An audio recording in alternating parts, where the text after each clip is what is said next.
Hello guys, welcome to my channel which name is English with Raj and I expect that you are doing great in your life. So guys, today I am going to teach you 10 useful phrasal verbs in this video and I will tell you how you can use phrasal verbs in any sentence. I hope that you will like it after watching. So stay with me till the end.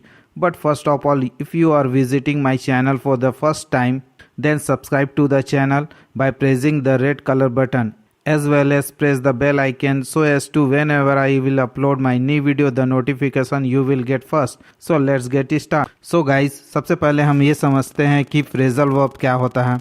Guys, verb दो प्रकार के होते हैं, जो एक sentence में action को show करते हैं जिसे एक्शन वर्ब कहते हैं, और जो किसी सेंटेंस में स्टेट को बताता है उसे स्टेटिव वर्ब कहते हैं. बट गाइज, जब किसी वर्ब के साथ कोई एडवर्ब या प्रीपोजिशन जुड़ा हो और जिसका सेपरेट मीनिंग निकलता हो तो उसे फ्रेजल वर्ब कहते हैं. या ये भी कहा जा सकता है कि फ्रेजल वर्ब्स दो या दो से अधिक शब्दों का समूह होता है जिसे फ्रेजल वर्ब्स कहते हैं. चलिए इसी एग्जाम्पल से समझते हैं. Bring down. ब्रिंग डाउन में ब्रिंग एक वर्ब है जिसका यूज़ लाना के सेंस के लिए यूज़ किया जाता है, जबकि डाउन एक एडवर्ब है जिसका नीचे या नीचे की ओर के सेंस के लिए यूज़ किया जाता है. बट जब इसका यूज़ सेंटेंस में as a phrasal verb use किया जाता है तब इसका मीनिंग दुखी करना के सेंस के लिए यूज़ किया जाता है. Second example, drop in. Drop in में ड्रॉप एक वर्ब है जिसका यूज़ गिरना, टपकना के लिए किया जाता है, जबकि इन एक प्रीपोजिशन है जिसका यूज़ मे के सेंस के लिए यूज़ किया जाता है. सो गाइज, आई होप अब आपको फ्रेजल वर्ब्स का कॉन्सेप्ट क्लियर हो चुका होगा. गाइज, मैंने वर्ड्स के हिंदी उच्चारण को IPA इंटरनेशनल फोनेटिक अल्फ़ाबेट के अकॉर्डिंग शुद्ध उच्चारण में लिखा है. I hope that you know about the IPA international phonetic alphabet. तो चलिए सीखते हैं डे टू डे लाइफ में यूज़ होने वाले 10 useful phrasal verbs. But before starting it, I would like to tell you about basic structure of any sentence. Guys, English बोलने का pattern या बेसिक स्ट्रक्चर होता है subject plus verb plus object plus other words. Guys, यही basic structure होता है. अगर आपको इंग्लिश भाषा को बोलना है तो पहले सब्जेक्ट को, फिर उसके बाद वर्ब को, उसके बाद ऑब्जेक्ट को, उसके बाद अदर वर्ड्स को बोला जाता है. गाइस, किसी सेंटेंस में हेल्पिंग वर्ब और मेन वर्ब दोनों साथ में होंगे. किसी सेंटेंस में ओनली हेल्पिंग वर्ब होगा. किसी सेंटेंस में ऑब्जेक्ट हो भी सकता है और नहीं भी हो सकता है. किसी सेंटेंस में ऑब्जेक्ट के पहले सब्जेक्ट कॉम्प्लीमेंट हो सकता है. गाइस, अदर वर्ड्स में object complement, prepositional phrase, adverb या एडवर्ब फ्रेज हो सकता है. जैसे सेंटेंस में इसकी रिक्वायरमेंट होती है उसके अकॉर्डिंग इसको यूज़ किया जाता है. गाइज, यहाँ पर मैंने सब्जेक्ट को ग्रीन कलर में, वर्ब को रेड कलर में, ऑब्जेक्ट को ब्लू कलर में और अदर वर्ड्स को भी मार्क कर दिया है ताकि आप आसानी से समझ सकें. सो गाइज, आज का फर्स्ट वर्ड है लुक आउट. लुक आउट का यूज़ सावधान रहना, सचेत रहना के सेंस में यूज़ किया जाता है. इसे सेंटेंस में as a phrasal verb use किया गया है. Example, our army personnel look out all the time on the borders. हमारे सेना के जवान हर समय सीमाओं पर अलर्ट रहते हैं या सावधान रहते हैं. गाइज, ये प्रेजेंट इंडेफिनिट अफर्मेटिव टेंस का सेंटेंस है. गाइज, सेकेंड वर्ड है कॉल आउट. कॉल आउट का यूज़ पुकारना के सेंस में यूज़ किया जाता है. Example, he called the winners name.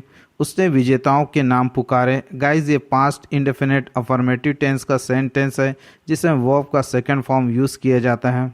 Guys, third word है ब्रिंग ऑफ. ब्रिंग ऑफ का यूज़ पूरा करना के सेंस के लिए यूज़ किया जाता है. Example, it was a difficult task but brought of it. यह एक कठिन काम था लेकिन इसे पूरा कर लिया गया. गाइज, यहाँ पर बट कंजक्शन है. आई होप आप जानते होंगे कंजक्शन के बारे में. कंजक्शन दो सेंटेंस को जोड़ता है जिसे कंजक्शन कहते हैं. गाइज, फोर्थ वर्ड है टेयर अप. टेयर अप का यूज़ फाड़ना, फट जाना के सेंस में यूज़ किया जाता है. Example, the tyre of my car turn due to the heat. गर्मी के कारण मेरी कार का टायर फट गया. Guys, the tyre of my car एक नाउन फ्रेज है जिसे एज अ सब्जेक्ट इस सेंटेंस में यूज़ किया गया है. इस पर मैंने वीडियो बनाया है, ऊपर आई बटन है जिसे प्रेस करके आप देख सकते हैं. गाइज, फिफ्थ वर्ड है बटर अप. बटर अप का यूज़ चापलूसी करना के सेंस में यूज़ किया जाता है. Example, I don't like buttering up anyone. मुझे किसी की चापलूसी करना पसंद नहीं. गाइज, सिक्स वर्ड है ब्रिंग डाउन. ब्रिंग डाउन का यूज़ दुखी करना के सेंस में यूज़ किया जाता है. एग्जाम्पल, योर बिहेवियर है ब्रॉट डाउन मी. आपके व्यवहार ने मुझे दुखी कर दिया. गाइज, ये प्रेजेंट परफेक्ट अफर्मेटिव टेंस का सेंटेंस है जिसमें वर्ब का थर्ड फॉर्म यूज़ किया जाता है. गाइज, सेवेंथ वर्ड है टेक आउट. टेक आउट का यूज़ बाहर निकालना के सेंस के लिए यूज़ किया जाता है। Example, the doctor took out the cancer cell by operation. Doctor ने ऑपरेशन कर कैंसर सेल को बाहर निकाला। गाइज ये 5 इंडेफिनिट अफर्मेटिव टेंस का सेंटेंस है। गाइज 8 वर्ड है come down with.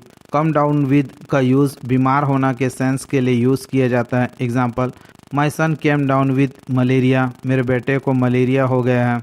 Guys 9th word है कम अपार्ट। कम अपार्ट का यूज़ टूटना, अलग होना के सेंस में यूज़ किया जाता है। Example, when I was driving my car suddenly the tyre of my car came apart from the car. जब मैं अपनी कार चला रहा था तो अचानक मेरी कार का टायर कार से अलग हो गया। गाइज लास्ट वर्ड है ड्रॉप इन। ड्रॉप इन का यूज़ अचानक मिलने आने के सेंस में यूज़ किया जाता है। Example, I my drop in for tea some time this week. मैं इस सप्ताह कभी भी चाय के लिए आ सकता हूँ। So guys, I hope that this phrasal verbs are useful to you. So I would like to request to you, please use these phrasal verbs in your day-to-day life sentence more and more and speak effective English. So guys, please like, subscribe and share with others because it may be useful to others. Thank you for giving your precious time. So keep practicing, have fun. So I will see you in next video. Bye.